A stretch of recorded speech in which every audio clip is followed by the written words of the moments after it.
Going Home by Margaret Drabble. When I got to West Brom bus station, I didn't know where I was. Never seen so many bus stands in my life, all through the alphabet from A to Z. And it was chucking down rain in buckets. I was in a panic. But that was because I was in a state already.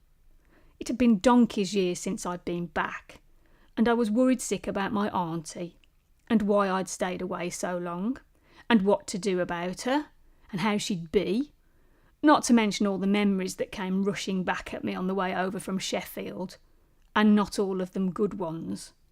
My nan, the outings, the school toilets and the games we played in the bushes, my first boyfriend Ed, my dad doing a runner, my mum's funeral, that overgrown graveyard full of Coke cans and worse. It's been there 10 years, this new bus station. The buses used to go from where they've built this new ultra-modern building with pink doors called the Public. There's a huge new Tesco going up there too. And they've turned the old white billiards hall into a Wetherspoons.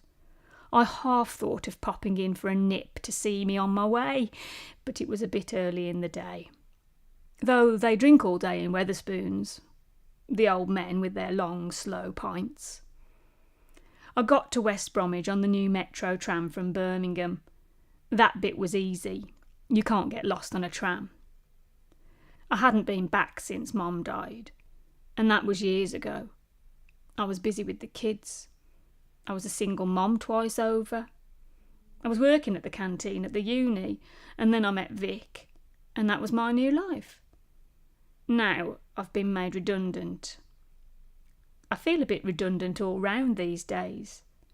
I'm still with Vic, but I've got time on my hands. Nothing to stop me going to help out with Auntie. Nothing except guilt and ghosts.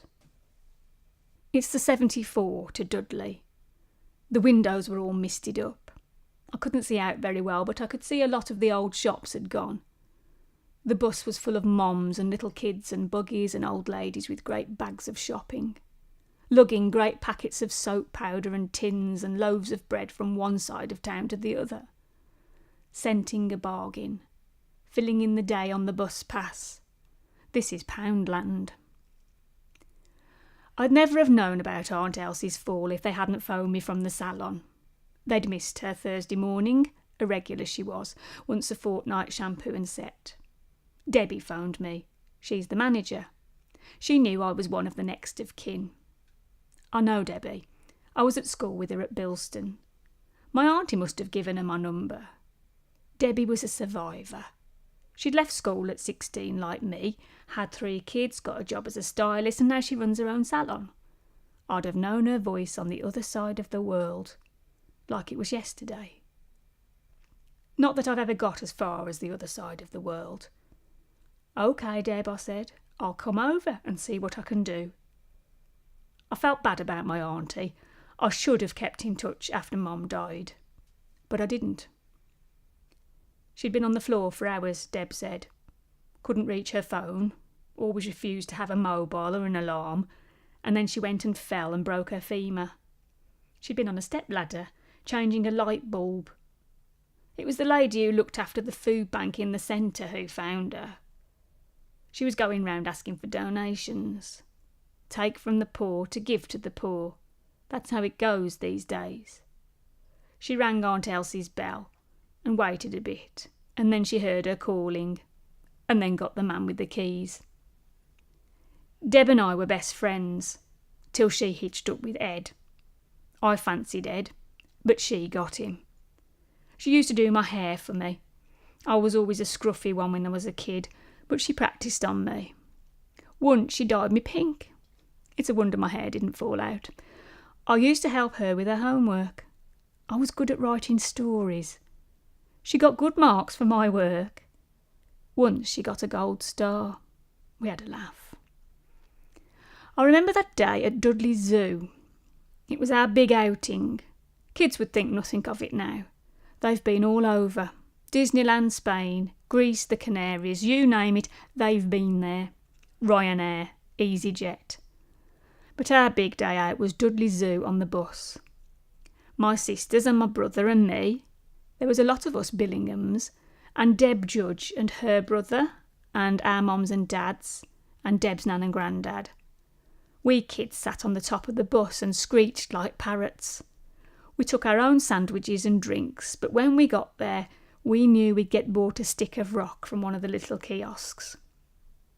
I was fascinated by the way the letters went right through the rock. How did they do that? Deb's nan was a cousin of my nan, so we were sort of related ourselves. I didn't like the salad cream Deb's mum put in the egg sandwiches, but I loved the jam ones. I was afraid of the castle. From when I was very little, I was dead scared of that castle. There was something about the way it stood up there, black ruins against the sky, like broken teeth, all jagged and fierce and frowning down on us. It's haunted, and it haunted me. It's a ruin because it burnt down, hundreds of years ago. My great-uncle Barney was killed in the Coventry raid. I wasn't born then, of course, but they used to talk about it when they thought we little ones weren't listening, and I could see the fires burning, flaming like the furnaces. But the furnaces and the foundries are all dead now. Dead, like they are in Sheffield. The high-rise block of flats where Auntie lives now is built up on the hill. It used to look down over the foundry. That's where they all worked. But now it's a great big covered shopping mall. Merry Hill, they call it. Not so merry, some say. It's ruined the high streets. We've got Meadow Hall in Sheffield, where the steelworks were. They say it was copied from Merry Hill. Not so many merry meadows there, either. There were a lot of stories about the ghosts at the castle, the Grey Lady and all that. And the young folk used to like to get in there at night and work themselves into a right state and scream and giggle. And worse. My nan had a little book called Dudley Castle. It was a little old pocket book with a nice patterned cover. It was by a Mrs. somebody. It had been a school prize. It had my nan's name in it, Clara Wadsworth, written in lovely copperplate handwriting. Kids can't write like that these days. Nobody can. I think it was a story about someone who'd been in service up there in the olden days before it burned down. There was one sentence in it that I really liked. I remember it to this day. It went, "Oftentimes, when the country below is hid in smoke, we breathe an air as pure as if we were so many eagles on the pinnacle of a rock." I liked that word, oftentimes. There were eagles at the zoo, and all sorts of caged birds, but we liked the flamingos best. They looked more kind of free, though maybe they'd had their wings clipped. We liked the way they picked and dipped and looked superior, and they were a great colour. That's the colour Deb tried to do my hair, flamingo pink. I looked a sight.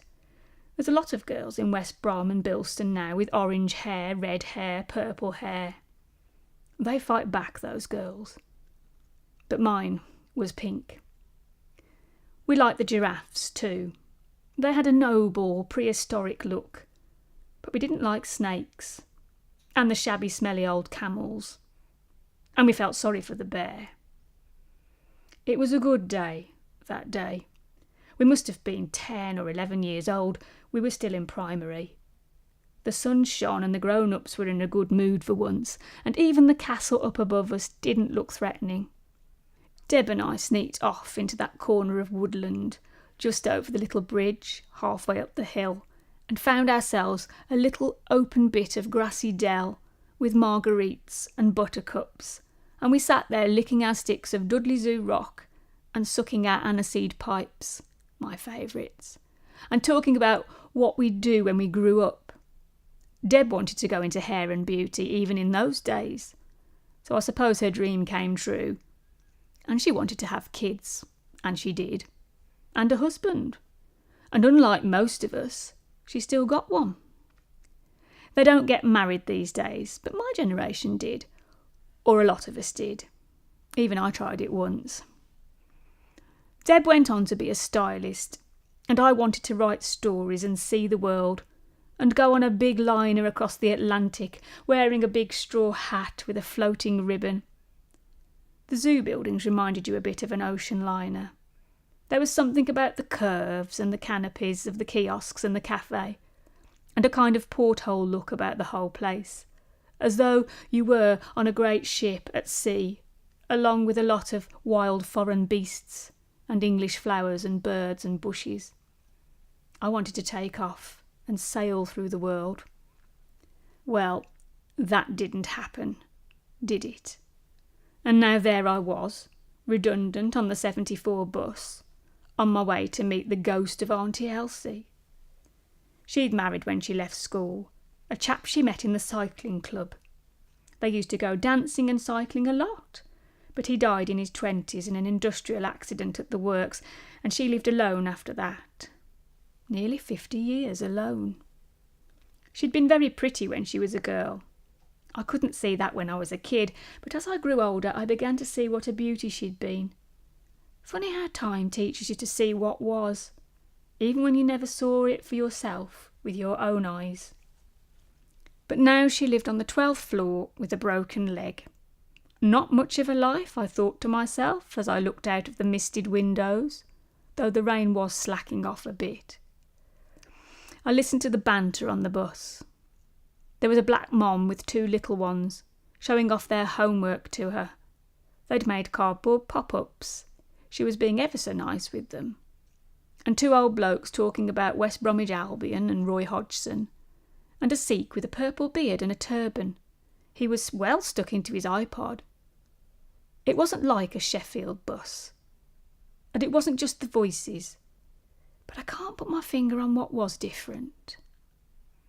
I think I might sound a bit Yorkshire now, but you can never hear yourself, can you? No, not much of a life, I said, as I got off at the bus stop on the hill with my overnight bag. Auntie said she'd got a sofa bed and I could spend the night. I was dreading it. Sofa beds are the worst of both worlds, and I was betting myself the flat would be a tip. Not much of a life. But I was wrong there. It was like Aladdin's cave up there. Or do I mean Aladdin's eyrie? Spotless. Puts my Winkerbank flat to shame. Crammed with treasures, and such a view. A great view over what looked like the whole of the West Midlands. And there was Auntie Elsie, with her leg in plaster, but looking as smart as a duchess in her new purple and red and black peony housecoat. Social services had done her proud, she said. They'd adapted the bathroom and toilet and put in a rail. And she got this Zimmer with a little tray with a place you could sit your cup of tea in without spilling. And Deb had been round to do her hair. I felt really guilty about Deb. She'd been much more caring than I had, although Elsie wasn't even her auntie, though she was some kind of second cousin, I suppose. And it was all pinned up nicely in a kind of top knot.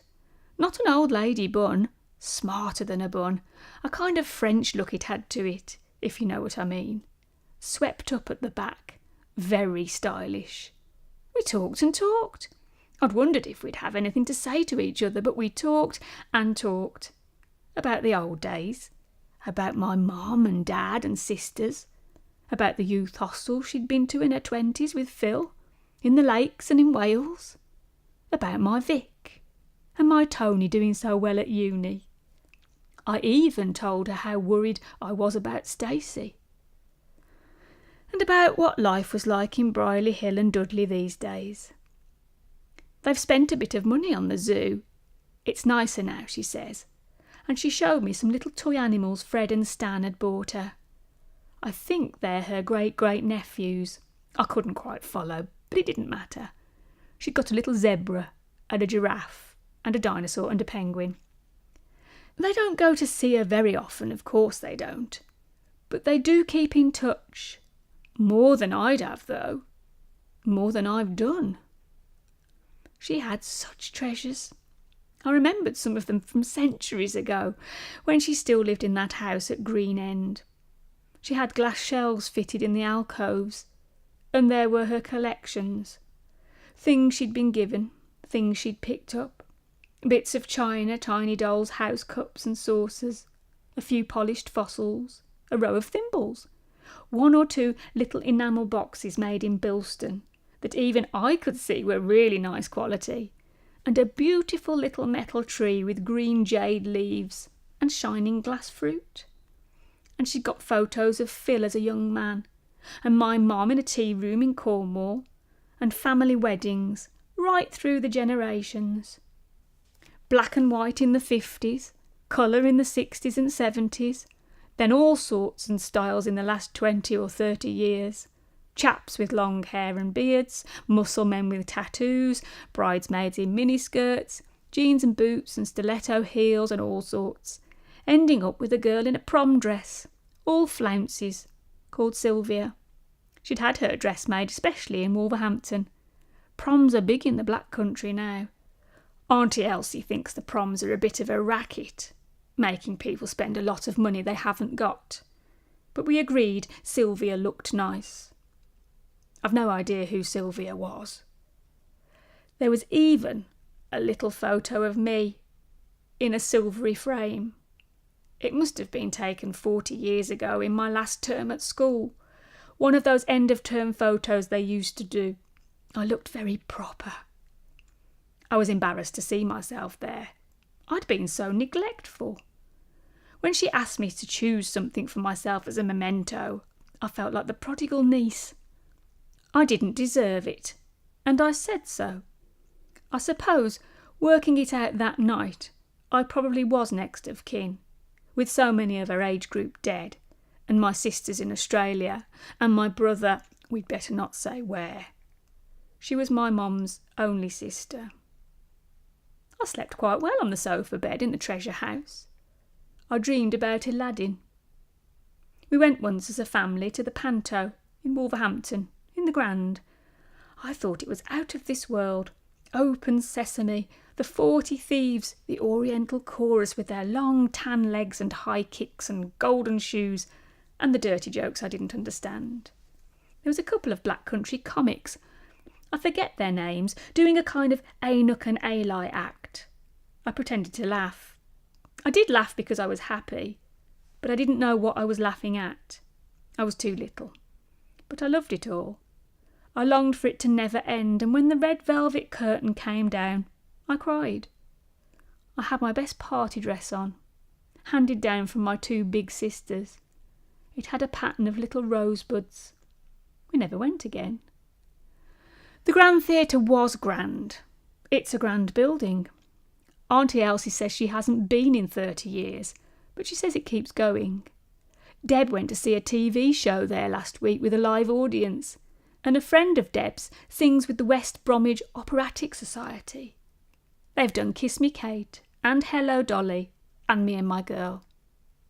I stayed a few nights with Auntie and had a look round all the old places, those that were left, and popped into Deb's salon for a natter and had a cup of tea in the Great Western Cafe. I remember when it was a pub. It's a cafe now. The weather didn't pick up much, though there was the odd gleam of watery sun. I felt a bit of a fraud because Elsie didn't need much doing for her. She'd got it all sorted and her leg was mending. But I was glad I'd made the effort. I was glad Deb had got hold of me. I think perhaps Deb wanted to see me for old time's sake. She's quite the queen of her little salon. They all think the world of her. She's a one-woman social services network. Maybe she wanted to show me how it's done. We had a nice meal out, Deb and me. A curry at the Vine. That was quite a scene. If you've never been to the Vine, try it. It used to be an old-fashioned pub too. Those in the know call it Suki's, but I don't know who Suki is. They do a good curry in Sheffield, but this place was something else. Some people were eating goat, but I didn't fancy goat. And the day before I left, I went with Deb and her client Cynthia to a tea dance. I wasn't dancing, just watching. My dancing days are over, but Cynthia still dances like a professional, although she's 20 years older than us. She's one of Deb's regulars, a lovely-looking woman. There's a tea dance once a fortnight at the Public on the 3rd floor. It's not what you'd expect in that modern building. Not at all. Some love that building, some hate it. Its big doors and irregular curvy-shaped windows are shocking pink. Auntie Elsie used to go dancing at the Flamingo Club in Dudley with her friend Maureen, until Maureen's polymyalgia and the steroids got the better of her. And Elsie urged me to go with Deb to the public. It's a lovely sight, she said. You'll enjoy it. And there they were, 100 and more of them, in their swirling skirts, their sparkles and sequins, their beads and their roses, their embroidered blouses, their leopard skin prints, their purple and their peacock and their silver and their gold, fanning themselves with little ornamental fans between the numbers, and nattering and chattering and laughing and having a cup of tea and a piece of cake, then taking to the floor again. Their shoes would have done Cinderella proud. Stiletto heels, diamante and ivory silk, straps and sandals, buttons and bows, the Palais glide, the tango, the White City waltz, the White Cliffs of Dover. More women than men, but a fair sprinkling of men, and one or two bold ties flashing. The men die off, complained Cynthia. But she's lucky. She's got a regular partner, and he's a lovely dancer too, although he's over 80. It was a strange sight in that fantastic building on the 3rd floor. I felt quite strange watching the dance, as though time had stood still, and I was at the same time very young and very old, as though I was about to see the shape of my life quite different in a great burst of light. And then time flowed and swirled on, and the music played, and there I still was, sitting it out on a hard wooden chair with my old mate Deb, as oftentimes I had at school. Oh, oftentimes. She'd waltzed off with Ed, and so years later I had hitched up with Vic. It was a mystery, a musical chair's mystery. As I think I've said, it had been raining nearly all the time since I came home to see Auntie Elsie, but during that last waltz at the public, the sun at last broke through, and far off, at the other end of the big hall, I could see, through those weirdly shaped windows, framed like a painting, great shafts of golden light, and blue sky, and the pale green of distant hills, and I thought, the promised land. I never did cross the Atlantic on a big liner, and I never did write all those stories I dreamed about at school. But I've written this story for my Auntie Elsie and for my friend Deb. They live in the land where I was born.